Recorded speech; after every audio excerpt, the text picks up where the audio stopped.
Welcome to Bill and Jalen's NBA Playoffs Preview. You know, Axe loves to talk about peace and harmony with their products. One guy in the NBA this year who has not had a lot of peace and harmony is Blake Griffin. I would argue he is the most detested opponent I have seen in a long time since Bill and NBA. Like, players openly taking shots at him, elbowing him, hitting him, shoving after the whistle, undercutting him on dunks. What is it about Blake Griffin that drives people crazy? It's a professional jealousy. You know the movie Friday, when Pops goes into the kitchen and Craig's always in the kitchen? He says, I like pig feet. I like hog maws. I want what you have. Yeah. And that's what happens with players when they play against Blake Griffin. He's been a very successful pitchman for a few different brands. He has a lot of different commercials. He got commercials before he did anything, which is always a red flag for Well, guys. it depends on what you consider doing anything. He won the slam dunk contest. But in today's landscape, do you consider winning a dunk contest and averaging 20 and 10 your first 4 years is doing something? Yes. So in theory, he earned that.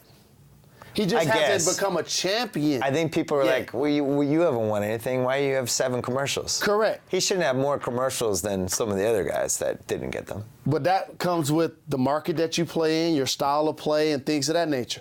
So, we should also mention, he's a guy that he's not afraid to stare people down after dunks. He's not afraid to look at a bench. He bitches at the officials all the time. It's something he's gotten better at, I think, since Doc Rivers came to the Clippers. But he was somebody that every call that went against him, he complained. Every time he got hit, they didn't call it. He stink-eyed the ref. I watched this happen with Antoine Walker in Boston. Like, you can pass the point with refs. And after a while, they're just like, we've had it with this guy. We don't like you. You show us up. But also, it's an acknowledgement of his productivity and his potential. Because he can embarrass you. You ever heard of being Mozgov? Oh, that's true. YouTubed. What about what he did to Pau Gasol? The list goes on and on of players that he's put on a poster, that he's put on Vine. They don't have posters anymore. That he's put on Screensaver. Can we say embedded? All of those things. Yeah, he embedded a few guys. So because of that, if you don't become the aggressor against that guy, he can really make you look bad. And the first part of his career, really, he was beating everybody with his athleticism. Run, jump, dunk. Now all of a sudden, he's a skilled player. He can shoot. His handle was crazy for a power forward. One of my favorite plays I've ever seen him do was this year. He was handling on the break, between the legs, behind the back. He on the left side of the hoop, and he threw it behind his back to a player at the three-point line in the corner. Like, power forwards except LeBron James don't do that.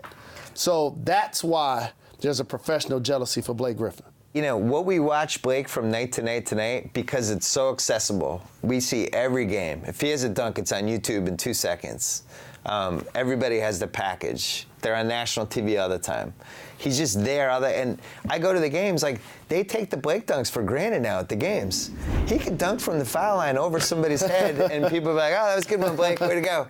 But, like, Dr. J in the 70s had this mythical reputation because his games weren't on TV. And you see those, you hear about him in the ABA, and it's like, there was nobody like Doc. He was amazing. He was incredible, blah, blah, blah. And I'm not saying all that isn't true. Oh, it's true. And I saw Doc in person. I've never seen anybody like him. I wrote about him in my book. I've never seen anybody as graceful and as beautiful as he was with the ball in the air. But at the same time, I feel like watching Blake right now has to be at least a little like what it was like watching Doc in the ABA. The ability to go coast to coast, dunking on everybody at all times. Just how exciting he is. Like, I'm afraid to go to the bathroom when I'm at Clipper games. You know, I'll take my son, and my son will be like, Dad, we got to go to the bathroom, or we got to get Coke. I'll be like, we're not going until Blake comes out, because I need to be in my seat in case something happens. And also, I want to give Blake props for one more thing. His stoic demeanor. Do you know how tough it is to be as graceful as he is, to be able to dunk on people the way he can, and never thump your chest? Never throw up the 3 goggles? That's Oklahoma. That's Midwest.